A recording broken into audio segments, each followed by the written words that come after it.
Hello and welcome to the channel. आज हम पढ़ेंगे a bronze head poem by W B येट्स।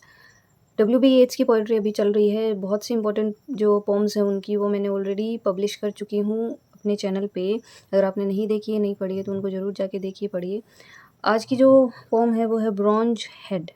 Bronze means होता है कांसा और ब्रॉन्ज हेड है, it's a bust. Bust means होता है कि सिर के नीचे तक का वो एक मूर्ति जैसा बना के रखा गया है, किसका, मोडगोन का। ठीक है, तो एक डबलिन की आर्ट गैलरी है, मॉडर्न आर्ट गैलरी है, वहाँ पे मोडगोन जो थी beloved of W B Yeats, जिनको उन्होंने बहुत बार मैरिज प्रपोजल्स दिए थे but she rejected over and again, बार बार उन्होंने रिजेक्ट कर दिए थे। ठीक है, तो उन्हीं का ब्रॉन्ज हेड बना के रखा गया है डबलिन में ही। ठीक है, तो उस ये इसमें इन्होंने क्या कुछ कहा, इससे पहले थोड़ा सा हम इसके बारे में जानेंगे कि इट वाज पब्लिश्ड इन 1936। ठीक है, और फिर देखिए, statue of Maud Gonne placed at the entrance of the gallery of modern art Dublin. Dublin में ये एक मॉडर्न आर्ट गैलरी है, वहाँ पे उनका ये स्टेचू रखा गया है, जिसको बस्ट कहते हैं। बस्ट मीन्स ये सिर है और इतना जो हिस्सा है उसको कहते हैं बस्ट। ठीक है, and he analyses her personality, वो उसकी पर्सनैलिटी को देखता है, उसके इस बस्ट को देखता है, उसके फेस को पढ़ता है, हर human and super human qualities के बारे में वो बताता है। और ये जो बस्ट है वो ब्रॉन्ज का बना हुआ है, कांसे का बना हुआ है। इस पोम के थ्रू आयरलैंड के जितने भी ट्रेडिशंस है, कस्टम्स हैं, उन सब के डिग्रेडेशन को दिखाया है उन्होंने। जैसे मोडगोन है, वो पहले यंग एज में वो बहुत सुंदर दिखती थी, बहुत अच्छी थी, लेकिन ओल्ड एज में आते आते एकदम से विदर्ड हो गई, मुरझा गई। वैसे ही जो जो आयरलैंड है, वहाँ के जो मॉरल वैल्यूज़ और जो अच्छाई जो थी, उन सब चीज़ों को कैसे डिग्रेड कर दिया गया, वो वहाँ से कैसे ख़त्म हो गई, वो सब इस पोम में दिखाया गया। तो चलिए टाइम वेस्ट नहीं करते हुए इस पोम को पढ़ते हैं। Here at the right of the entrance this bronze head, human super human, birds round I, everything else withered and mummy dead. Here means यहाँ डबलिन की जो आर्ट गैलरी है वहाँ की बात कर रहे हैं। एट राइट मतलब राइट साइड में, दाईं तरफ ऑफ द एंट्रेंस, एंट्रेंस होता है प्रवेश द्वार, जहाँ से आप एंटर करते हैं। तो यहाँ जो डबलिन की जो ये आर्ट गैलरी है उसके दाईं तरफ, एंट्रेंस प्रवेश द्वार के दाईं तरफ, दिस ब्रॉन्ज हेड रखी गई है। क्या, ये कांसे की ये जो मूर्ति है, ये जो बस्ट है मोडगोन का, वो। ठीक है, और ये बनाया किसके द्वारा गया है, लॉरेंस कैंपबेल के द्वारा। ह्यूमन सुपर ह्यूमन, तो दो तरह की क्वालिटी, ये ह्यूमन भी लग रही है मतलब ह्यूमन जैसा, और सुपर ह्यूमन मतलब हेवनली, कुछ गॉड लाइक उसमें क्वालिटी फील आ रही है उनको। बर्ड्स राउंड आई, और उनकी जो आइज़ है वो ऐसे बर्ड्स की जो आइज़ होती है, शार्प आइज़ होती है, वैसी दिखाई दे रही है। Everything else withered and mummy dead, eyes के अलावा एवरीथिंग एल्स मतलब बाकी सब कुछ, विदर होता है मुरझा जाना, तो सब कुछ मुरझाया हुआ सा लग रहा है। एंड मम्मी डेड मतलब एकदम से डेड बॉडी की तरह। ठीक है, तो सब कुछ ख़त्म हो चुका है, केवल उनकी जो राउंड सुंदर जो शार्प जो आइज़ है, उनकी आंखों में जो चमक है वो बर्ड्स की राउंड आइज़ की जैसी है। What great tomb haunter sweeps the distant sky, is something may linger there, though all else die, and finds there nothing to make its terror less. Hysterica passive of its own emptiness. अब ये जो lines है इसमें, जो टूम haunter होता है, tomb haunter is a type of bird, जो कि क्या करता है, टूम्स होती है ना, जो कब्र होती है, क्योंकि इन इन लोगों में तो दफनाया ही जाता है। तो जो टूम हॉन्टर होते हैं, जो पक्षी होते हैं, बर्ड्स होते हैं, वो चारों तरफ उस टूम के मंडराते रहते हैं, उनको लगता है कि कुछ ना कुछ खाने को हमें मिल जाएगा, है ना। तो जो मोडगोन है उसका कंपैरिजन टूम हॉन्टर से किया गया है। What great tomb haunter sweeps the distant sky, तो वो कैसे लग रही है, एक टूम हॉन्टर की जैसे लग रही है। स्वीप्स द डिस्टेंट स्काई, जो कि दूर स्काई में, आसमान में उड़ते रहते हैं। अब इस लाइन को बाद में देखेंगे, पहले इस लाइन को यहाँ से देखते हैं। एंड फाइंड्स देयर नथिंग, और वो उड़ते रहते हैं, चारों तरफ चक्कर लगाते रहते हैं टूम हॉन्टर।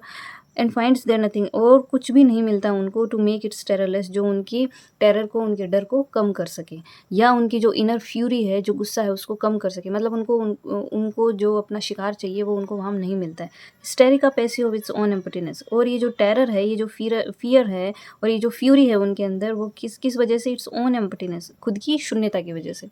अब ये लाइन देखिए, something may linger there though all else die. Something may linger, linger होता है कोई चीज़ जो आगे तक जाए, तो मीन्स कोई चीज़ जो इमोर्टल हो। तो कहते हैं कि something may linger there, there means on that bust, वो जो ब्रॉन्ज हेड है ना, उसमें कुछ तो ऐसी चीज़ है जो इमोर्टल है। दो ऑल एल्स डाई, हालांकि बाकी सब कुछ मर चुका है। सो ये जो मोडगोन है, इनको एक टूम हॉन्टर की तरह दिखाया है, जिसकी जो विज़न है, जिनकी जो आइज़ है, वो डिस्टेंट स्काई मतलब दूर स्काई मतलब आसमान पे फिक्स हो चुकी है, और उनका जो विज़न है मतलब जो आंखें हैं, जो जो लुक है उनका आँखों का, वो क्या है, इट में लिंगर, मतलब ये इमॉर्टल है। दो ऑल एल्स डाई, हालाँकि उसका जो पूरा चेहरा है वो मुरझा चुका है, एवरीथिंग इज़ डेड, लेकिन केवल आँखें, जो विज़न, जो ऐसा लग रही है कि वो दूर स्काई की तरफ देख रही है, आसमान की तरफ देख रही है, तो वो जो विज़न है ना, वो हमेशा ज़िंदा रहेगा, इमॉर्टल रहेगा। और उसका कंपैरिजन किससे किया गया है, एक बर्ड से, जो कि आसमान में उड़ रहा है ना। टूम हॉन्टर है जो कि एक बर्ड से उसका कंपैरिजन किया गया है, किसका, मोडगोन का, जो कि एक आसमान में उड़ रहा है अपने शिकार की आशा में, और उसको कुछ भी नहीं मिलता है वहाँ पे, फाइंड्स देयर नथिंग, उसको कुछ भी नहीं मिलता है to make its terrorless, जो कि उसको उसकी टेरर को कम कर सके, उसकी फ्यूरी को कम कर सके, उसके गुस्से को कम कर सके। और ये जो फ्यूरी है, ये जो पैशन है, हिस्टेरिका पैसिव मीन्स पैशन, उसका जो पैशन है, जो जज्बा है ना कि मुझे कैसे तैसे करके शिकार मिल जाए, वो पैशन है ना, ये और ज़्यादा इंटेंसिफाई हो गया है, बढ़ गया है by the emptiness of the sky.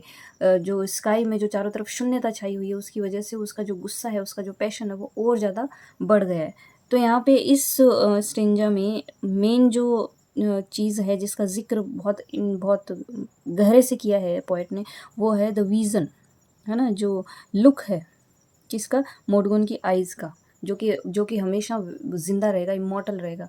हालाँकि although everything else is dead, हालाँकि बाकी सब कुछ जो है वो एकदम से ख़त्म हो चुका है, उसके फेस में, उस बस्ट में केवल आँखें हैं, वो कुछ अलग नज़र आ रही है, ह्यूमन और सुपर ह्यूमन क्वालिटीज़ उसकी आँखें उसको, उस बस्ट को दे रही हैं। नेक्स्ट देखिए, No dark tomb haunter once, her form all full as though with magnanimity of light. No dark tomb haunter once, मतलब वो एक टूम हॉन्टर की जैसी नहीं थी। हर फॉर्म, मतलब अब बुढ़ापे में, ओल्ड एज में उसको एक टूम हॉन्टर बताया है, लेकिन हर फॉर्म ऑल फुल एज दो विद मैग्नेनिमिटी ऑफ लाइट, लेकिन यंग एज में हर फॉर्म मीन्स हर बॉडी, हर स्ट्रक्चर, ऑल फुल, वो एकदम से भरा हुआ था, एज दो with magnanimity of light. Magnanimity होती है अच्छाइयाँ, आपकी जो उदारता है, दूसरों की भावनाओं को समझने वाला, है ना, उदारता से भरा हुआ। मैग्नेनिमिटी ऑफ लाइट मतलब एक उदारता का प्रकाश हमेशा उसके साथ रहता था, एक लाइट उसके साथ हमेशा रहती थी, मतलब लाइट मीन्स यहाँ पे अच्छाई से है, ठीक है। तो नो डार्क टूम हॉन्टर वंस की ये हमेशा से ऐसी नहीं रही है। हर फॉर्म ऑल फुल एज दो विद मैग्नेनिमिटी ऑफ लाइट, वो बहुत एक अच्छी औरत हुआ करती थी, बहुत एक अच्छी लेडी हुआ करती, yet a most gentle woman, जिसको हम कह सकते हैं कि इतनी अच्छी कि जिसको हम कह सकते हैं कि जेंटल वुमन हुआ करती थी वो, कब, in her young age. Who can tell which of her forms has shown her substance right? Who can tell, कौन बता सकता है, which of her forms मतलब forms मतलब उसकी दो तरह की forms की इसने बात यहाँ पे की, एक तो ओल्ड एज की इस स्टेंजा में, और यहाँ पे यंग एज की, है ना। तो दो फॉर्म्स हो गई उसकी, यंग और ओल्ड। तो कौन बता सकता है कि उसकी कौन सी फॉर्म्स की, यंग या old, has shown her substance right? Substance क्या होता है आपका, substance is your real self, means your reality. Real self का मतलब है कि what you are in reality, आप रियलिटी में है क्या। कि मान लीजिए कि मैं आपके सामने से को बहुत प्रेज़ करती हूँ, आपको आपसे बहुत अच्छी बातें करती हूँ, लेकिन आपके पीछे से मैं आपसे नफ़रत करती हूँ, आपके लिए गंदे शब्दों का यूज़ करती हूँ, कड़वी बातें बोलती हूँ, और पीठ में छुरा घोंपने वाले काम करती हूँ। तो जो मैं, it is my real self for you, जो मैं पीछे से करती हूँ, है ना। तो ये जो सब्सटेंस है वो है आपका रियल सेल्फ, मीन्स आपकी रियलिटी। तो who can tell which of her forms has shown her substance right, कि कौन बता सकता है कि उसकी कौन सी फॉर्म, यंग एज में या ओल्ड एज में उसने अपना रियल सेल्फ दिखाया। और may be substance can be composite, और हो सकता है कि उसका जो सब्सटेंस है, मीन्स उसका जो रियल सेल्फ है, उसकी जो रियलिटी है, can be composite. Composite means a mixture, हो सकता है अच्छाई और बुराई का मिक्सचर हो उसका, जो रियल सेल्फ है वो अच्छाई और बुराई दोनों का ही मिक्सचर हो सकता है। प्रोफाउंड मैक्टगार्ड दो थॉट्स हो, प्रोफाउंड मतलब जो बहुत प्रोफाउंडली गहरे रूप से किसी चीज़ का अध्ययन कर सके, बहुत ज़्यादा प्रोफाउंड हो, तो वो कौन होता है, फिलोसोफर। तो प्रोफाउंड मैक्टगार्ड जो एक फिलोसोफर हुए, मैक्टगार्ड थॉट्स, उन्होंने भी ऐसा ही सोचा कि जो हमारा यहाँ पे देखिए कंपोजिट का मतलब है एक मिक्सचर। तो मिक्सचर से यहाँ इनहेरेंट जो मीनिंग है वो ये है कि हमारी जो सोल है, it is made of some sort of mixture, कुछ एक मिक्सचर से बना हुआ है, और वो क्या है, जैसे लाइफ एंड डेथ, है ना। तो प्रोफाउंड मैक्टगार्ड थॉट्स, उन्होंने भी ऐसा ही सोचा, and in a breath a mouthful held the extreme of life और डेथ, और उन्होंने भी यही बोला कि सोल जो है, हमारी जो आत्मा है, it is a mixture of life and death. तो इन दोनों कंपोजिट से मिलके बनी है, ठीक है। तो कौन बता सकता है कि उसकी कौन सी फॉर्म्स में उसने अपना रियल सेल्फ दिखाया होगा। नेक्स्ट देखिए, but even at the starting post, all sleek and new, I saw the wildness in her, and I thought a vision of terror that it must live through had shattered her soul. But even at the starting post means जो उसकी young age थी उस समय, तो young age की समय की बात कर रहे हैं कि जब वो यंग थी, यूथ जो उसकी युवावस्था जो था, उसमें वो क्या थी, all sleek and new. Sleek होता है सुंदर, आकर्षक एकदम, एंड न्यू मतलब एकदम फ्रेश वो फील होती थी, एकदम आकर्षक थी, सुंदर थी वो। आई सो द वाइल्डनेस इन हर, और मैंने एक बार उसमें क्या देखा, वाइल्डनेस देखा, ठीक है, मतलब एकदम जंगलीपन देखा इन हर। एंड आई थॉट, और मुझे लगा, अ विज़न ऑफ टेरर, कि कोई डर वाला, भय वाला विज़न उसने देखा हो, that it must live through, जो उसने देखा था, हैड शटर्ड हर सोल, जिसने उसकी आत्मा, हर सोल मीन्स उसकी आत्मा को शटर कर देना, मतलब झकझोर देना, तो झकझोर के रख दिया था। तो वो कहते हैं कि अपनी यंग एज में, अपनी युवावस्था में वो बहुत ही स्लीक थी, बहुत ही फ्रेश फील होती थी, एकदम नया जो एकदम नया वाला लुक था उसका। आई सो द वाइल्डनेस इन हर, मैंने उसमें वाइल्डनेस देखा, जंगलीपन देखा। एंड आई थॉट, और मुझे लगा, अ विज़न ऑफ टेरर, कि उसने किसी तरीके के डर वाला विज़न देखा था, दृश्य देखा था, या कोई सपना देखा हो, that it must live through, जो उसने देखा हो, हैड शटर्ड हर सोल, जिसने क्या कर दिया था, उसकी आत्मा को झकझोर के रख दिया था। Propinquity had brought imagination to that pitch where it casts out all that is not itself. और प्रोपिंक्विटी होती है घनिष्ठता या निकटता किसी के साथ, है ना। जैसे किसी से आपको बहुत ज़्यादा लव हो, आपका बहुत ज़्यादा प्रेम हो, वो आपके पेरेंट्स भी हो सकते हैं। तो यहाँ पे कौन थी, मोडगोन। तो प्रोपिंक्विटी मतलब उसके साथ घनिष्ठता, हेड ब्रोट, और जो मोडगोन के साथ मेरी जो घनिष्ठता थी, हेड ब्रोट, है ना, पास्ट जो परफेक्ट टेंस है, हेड ब्रोट मतलब ले आया था, इमेजिनेशन, मेरी जो इमेजिनेशन थी, टू दैट पिच, उस पिच तक, उस स्केल तक, उस स्तर तक, वेयर, जहाँ पे ये जो इमेजिनेशन है, ये क्या कर देती है, कास्ट आउट मतलब निकाल के बाहर फेंक देना, ऑल दैट, उस सब चीज़ों को, इज़ नॉट इटसेल्फ, जो नॉट इटसेल्फ मतलब जो रियल नहीं है, मतलब जो अवास्तविक जो चीज़ें हैं उन सबको हटा देती हैं। मतलब इतनी घनिष्ठता, इतनी निकटता हो गई थी हम दोनों में, जहाँ पे मेरी जो इमेजिनेशन है वो उन सारी चीज़ों को निकाल के बाहर फेंक देता है, जो कि रियल नहीं हो, जो वास्तविक ना हो। I had grown wild and wandered murmuring everywhere, my child, my child. I had grown wild, मैं एकदम उग्र हो गया था, जंगली हो गया था, किस लिए, उसके दुख को देख के, मोडगोन के दुख को देखते हुए मैं एकदम से जंगली हो गया था। एंड वॉन्डर्ड, और भटकने लगा, मर्मरिंग बड़बड़ाते हुए, एवरीवेयर चारों तरफ, माई चाइल्ड, मेरा बच्चा, है ना। होता है ना जब आप बहुत किसी के घनिष्ठ हो, जैसे आजकल तो सोना बाबू और ये सब चलता रहता है ना, बस वही है ये, माई चाइल्ड, समझ आ गया होगा आपको। वो किस लिए कह रहा है ये my child, for the sympathy, है ना, जो उसके लिए, उसके मन में थी, मोडगोन के लिए, कि कैसे कैसे वो एकदम से यहाँ देखिए एक चीज़ ये होती कि मोडगोन पॉलिटिक्स में आ गई थी, और डब्ल्यू बी येट्स को ये पसंद नहीं था। पॉलिटिक्स ने इसको, मोडगोन को बर्बाद कर दिया था, ख़त्म कर दिया था। तो डब्ल्यू बी येट्स है, उनकी तो वो वैसे ही कभी नहीं सुनती थी, इतने प्रपोजल बेचारे ने इसने दिए थे और उन्होंने कभी स्वीकार नहीं किए। इसका मतलब है कि डब्ल्यू बी येट्स की तो डेफिनेटली वो नहीं सुनती थी। लेकिन डब्ल्यू बी येट्स को ऐसा माना जाता है इस पोम के थ्रू, जहाँ तक लगता है कि बहुत रियल इंटेंसली, वो बहुत ज़्यादा, उनको जो उनकी जो लव की इंटेंसिटी थी बहुत ज़्यादा थी। तो उनको ये लगता था कि बस मेरा ही उस पर अधिकार है। वो ये चाहते थे कि उसका भला चाहते थे, लेकिन वो कुछ और ही समझती थी इस बात को, और इस तरीके से वो इनकी बात नहीं मानती थी। चलिए देखते हैं next stanza. Or else I thought her supernatural, as do sterner I looked through her eye on this whole world in its decline and fall. Or else, और उन्होंने क्या सोचा, आई थॉट मैंने सोचा, है सुपर नेचुरल मतलब उनकी जो आँखों का जो लुक है ना, ये इसमें कुछ सुपर नेचुरल पावर है, मतलब कुछ अलग ही डिवाइन, कोई देवीय कोई ऐसा पावर था उसकी आंखों में। As do sterner I looked, sterner मतलब उनका जो आईज़ का जो लुक है ना, किसकी बात कर रही है, ब्रॉन्ज हेड पर जो आंखें लगी है ना, वो उनको याद दिला रही है कि यंग एज में भी उनकी आंखें उतनी ही शार्प और इतनी ही डिवाइन पावर वाली फील होती थी उनको। तो जो आईज़ है ना उनका जो स्टर्नर मतलब घूरने वाली नज़रें थी उसकी, थ्रू हर आइज़, मतलब उनकी जो आइज़ है वैसे फील होती थी, उनमें कोई सुपर नेचुरल कोई पावर था, कोई डिवाइन पावर था। वो इस तरीके से घूर रही थी, किसको, ऑन दिस फोल वर्ल्ड, इस झूठे या जो गंदे, जो घटिया जो वर्ल्ड है, दुनिया है चारों तरफ। यहाँ पे किसकी बात हो रही है, आयरलैंड की।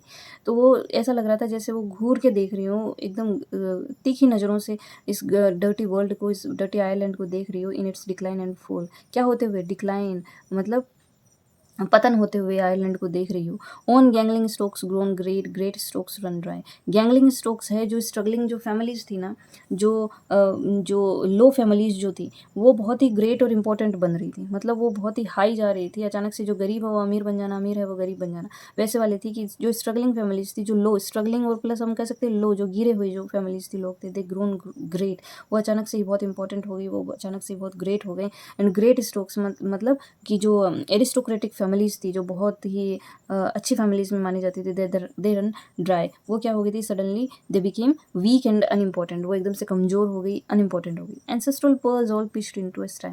एंसेस्ट्रल होता है कुछ पुराना और जो बहुत वैल्यूएबल होता है। एंसेस्ट्रल पर्ल्स, यहाँ पे पर्ल्स बताया है किसको, जो ओल्ड जो ट्रेडिशंस और वैल्यूज़ थी आयरलैंड की, उनको यहाँ एंसेस्ट्रल पर्ल्स बताया है, मोती बताए, वैल्यूएबल मोती। तो क्या कह रहा है कि जो एंसेस्ट्रल पर्ल्स है ना, जो ट्रेडिशंस और वैल्यूज़ थी आयरलैंड की, उनको ऐसे फेंक दिया गया है जैसे कि मोतियों को फेंक दिया जाए, ऑल पिच्ड इनटू स्टाई। स्टाई में, स्टाई क्या होता है, जहाँ पे खूब सारे स्वाइन, जो मतलब जो सुअर वगैरह होते हैं, वो एक जहाँ रहते हैं, वो गंदी सी घटिया सी जो जगह होती है, क्योंकि उन्हें ऐसे कीचड़ में, गंदगी में रहने का शौक होता है, तो वो होता है स्टाई, जो उनका रहने का जगह होता है। तो ऐसे ये ट्रेडिशन, ओल्ड ट्रेडिशंस और वैल्यूज़ को ऐसे निकाल के फेंक दिया गया जैसे कि बहुत वैल्यूएबल जो एंसेस्ट्रल जो पर्ल्स हैं उनको फेंक दिया जाए इस टाइप पे, मतलब उन सुअरों के, उन स्वाइन के सामने, जिनके लिए उन मोतियों की कोई वैल्यू ही नहीं है। Heroic reverie mocked by clown and knave. Heroic reverie, heroic means कुछ अपने आप में बहुत हीरो लाइक, है ना। तो एरिस्टोक्रेटिक जो वैल्यूज़ थी, जो पुराने समय से जो आपकी जो ये ट्रेडिशंस और वैल्यूज़ जो थे, जो सिस्टम जो चलता आ रहा था, हीरोइक रेवरी बोला है उनको। Mocked by means laughed at by, उन पे हंसा जा रहा था, by clown and knave. Clown कौन होते हैं, जो मुखौटे से पहन के दूसरों को हंसाने वाला सा काम करते हैं, मतलब फुलिश जो लोग थे, उनके द्वारा इन हीरोइक रेवरीज पे मीन्स एरिस्टोक्रेटिक ट्रेडिशंस, वैल्यूज़ और कस्टम्स, इन सब पे हंसा जा रहा था। एंड वॉन्डर्ड, और उसकी जो ब्रॉन्ज हेड है ना, उनकी आंखें हैं, वो वंडर्ड, मतलब वो सोच रही होंगी, व्हाट वाज लेफ्ट, कि क्या बचा अब, फॉर मासेकर। मासेकर होता है जो कत्लेआम कर देते हैं, जो मार दिए जाते हैं लोग, है ना, उनके लिए आया है ये मासेकर, कि क्या बचा है फॉर मासेकर। और मासेकर किसका हुआ था, ये जो कत्लेआम हुआ था किसका हुआ था, the ideals and values of Ireland, कि ये जो आइडियल्स और वैल्यूज़ ऑफ आयरलैंड थे, उनका जो कत्लेआम हुआ था, उनमें से कुछ बचाने के लिए भी कुछ बचा है क्या, कुछ सेव करने के लिए, कुछ रखने के लिए भी है क्या, या सब कुछ यहाँ से जड़ों से निकाल के फेंक दिया गया है। मीन्स ओल्ड ट्रेडिशंस और वैल्यूज़ और नॉर्म्स और जो कुछ था, उनको सबको उखाड़ के फेंक दिया गया। और जो गरीब थे वो अमीर हो रहे थे, अमीर थे वो गरीब हो रहे थे, जो एरिस्टोक्रेटिक लोग थे वो डिग्रेड हो रहे थे। और जो ट्रेडिशंस वैल्यूज़ थी, उनको इस तरीके से फेंक दिया गया है जैसे कि बहुत अच्छे वाले जो प्योर जो पर्ल्स होते हैं, उनको किसी सुअरों के रहने वाली जगह पे फेंक दिया जाता है। और जहाँ पे जो ये इन पे हंसा जाता है फुलिश लोगों के द्वारा, मूर्ख लोगों के द्वारा, जिनको पता ही नहीं होता, अपनी जड़ें ही नहीं पता होती, क्योंकि हमारी जो जड़ें हैं, हमारी रूट्स जो है वो हमारे ट्रेडिशंस में, कस्टम्स में ही समाहित है, सबको पता होता है। अगर हम उन रूट्स को काट के कुछ करते हैं तो हम कहीं भी पनप नहीं पाते, है ना। तो इन द सेम वे कि आयरलैंड है, इसने अपने ट्रेडिशंस वैल्यूज़ को निकाल फेंका है, ऐसे निकाल फेंका है जैसे कि वैल्यूएबल पर्ल्स को निकाल के फेंक दिया स्टाई पे, और इन पे हंसा जा रहा है उन फुलिश लोगों के द्वारा जिनकी खुद की जड़ें कटी हुई है। So this was the pome bronze head, जिसके थ्रू आयरलैंड की दयनीय दशा को W.B. येट्स ने दिखाया। और देखिए, W.B. येट्स को इतना डीपली मैंने अभी पढ़ा है means while reading these poems जो मैंने पोस्ट किए। मतलब इतना अच्छा ज़बरदस्त वाला पोएट है ये, इतने सिंबल्स का वो यूज़ करते हैं, इतना ज़बरदस्त लिखते हैं वो। मुझे आज पता चला, आज मीन्स इन दिनों में, जब वाइल रीडिंग दीज पोम्स, जब मैं पढ़ रही थी इन सबको, जब मैं पोस्ट कर रही थी, तो और डीप में बहुत अच्छे से अपनी तरफ से पूरी कोशिश की मैंने चीज़ों को पढ़ने की। 3-4 किताबों से अलग अलग से रेफरेंसेस ले लेके पढ़ के ये मैंने पोइट्रीज पोस्ट की। तो मतलब समझ आया कि कितना डीप और इंटेंसिटी के साथ लिखते थे, और ये हर किसी के बस की बात नहीं है।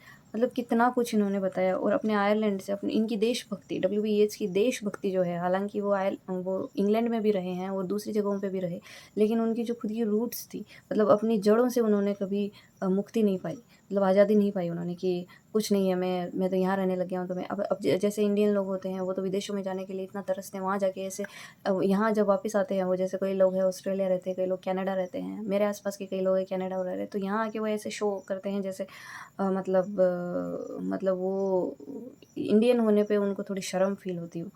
तो ऐसा नहीं होना चाहिए, हमें अपनी रूट से, अपनी जड़ों से हमेशा हमें जुड़ा रहना चाहिए, अपने देश के लिए हमेशा देशभक्ति होनी चाहिए। इस फॉर्म से मैंने ये चीज़ सीखी, और ना केवल इस फॉर्म से, उनकी हर फॉर्म में एक मैसेज होता है कि वो कितना प्यार करते हैं आयरलैंड से, और आयरलैंड की दयनीय दशा से उनको कितना दुख हुआ है।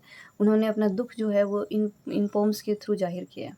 So this was the pome bronze head. कैसे लगे आपको ज़रूर बताइएगा। अगर आपके कोई और प्लीज़ पॉजिटिव कमेंट्स डालिएगा। हाँ, आपके कोई सजेशंस हो तो वो मुझे ज़रूर बताइएगा, मुझे लगेगा और मुझे टाइम मिला तो मैं उन पे ज़रूर विचार करूँगी।